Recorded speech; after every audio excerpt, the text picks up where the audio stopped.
Welcome everybody to the channel. If you're new, you're welcome.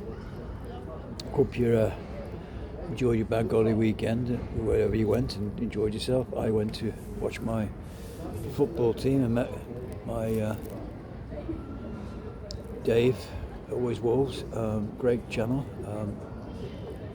Yeah, I was going to talk about actually the situation with Gary Lineker, how they's got the last match of the day. BBC made a big mistake with the situation. Gary stood out for something that they didn't like, and other things, not just Palestine and other topics. I could mention. I don't want to talk about them on this platform, but he stood out for a lot of things. He had his own say. He had his own thing to do and say things, and of course he was stopped by the BBC. All this palaver about things and stuff. If you watch Match of the Day, his engine speech was he was thanking everybody behind him who helped him on the programme and stuff like that. But the actual BBC hierarchy who hire and fire, obviously he was told that he won't be doing the Match of the Day anymore. He still doing the World Cup, but Match of the Day wasn't his thing anymore. So he was told that. And he spoke out one or two things about one or two things, and of course they didn't like it, so they said, well, you're finished, basically, underneath all this, because he's an ordinary kind of guy and just telling the truth. The BBC, if you have your own platform and you tell them something, to try and turn on the truth, what's going on, and not on their agenda, well, you can't have opinions about something when you're on BBC television and the public might think of something, whatever. So you can't have any opinions, you've got to toe the line. So I'm glad Gary stood up for the Palestinian situation, what was going on. It's a terrible thing on both sides. People, a lot of things happened in the last couple of years, and it's got to stop. Anyway, but the main thing is obviously he's gone, but I would imagine he could go other places if he wanted to. He's got his own podcast on YouTube. So it's time to move on anyway from Match of the Day. It was good and stuff years and years ago.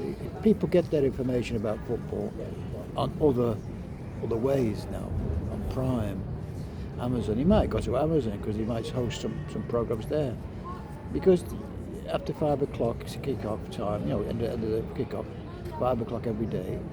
You can get the match report right away on any of the teams. You can get it online all the time. You can watch football live, on your phone if you wanted to.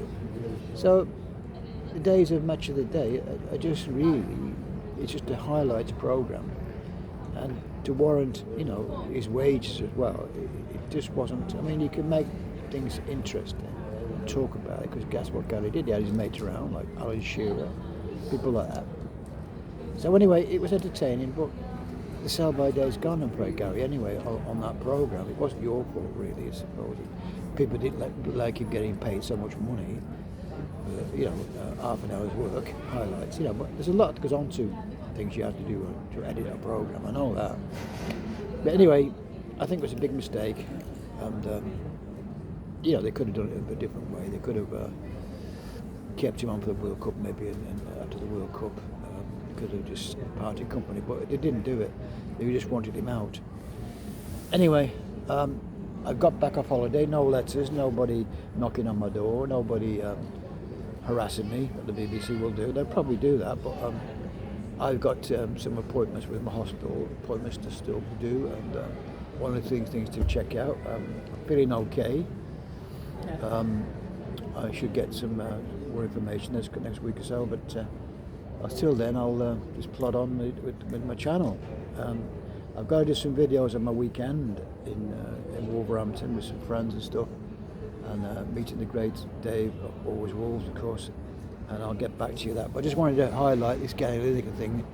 Leave your comments down below what you think about it, Gary Lineker leaving, because it was the end of the road for him, really, in some respects, in terms of the programme sell by day. I mean, it's no use making Crossroads anymore if nobody's watching it.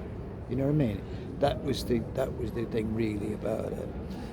They'll try and beef it up a bit, make it more, update it a bit more if they can, and make it more interesting. They get some women on. Women's football is very popular now, so something like that. They'll try and revamp it, like they do with a lot of TV programs. But like I say, it's like saying we'll make only Fuels and Horses again. Have Del Boy and Rodney and all the rest of them. All that, and all them, Grandad and all that. But sometimes it didn't work. It doesn't work. Anyway, folks, thanks again for all the new people. I'm trying to get up to 2,000 subscribers. Thanks very much for helping me that way. Leave a comment, like say, give us a like if you like the video. Leave your thoughts why you think about Gary, and he's gone. But I imagine he will go back to ITV maybe. You just never know. We're back with Ian Wright. It's a good, interesting, ITV will get him. That's what will happen, You were surprised if IT get him. The BBC will be sick if they do. He probably will go to ITV just to spite them. He'll probably just go there just for the World Cup, something like that. Yeah, there's lots of outdoors. Anyway, like I say again, thanks again. I'll see you on the next one. Bye for now. Bye now.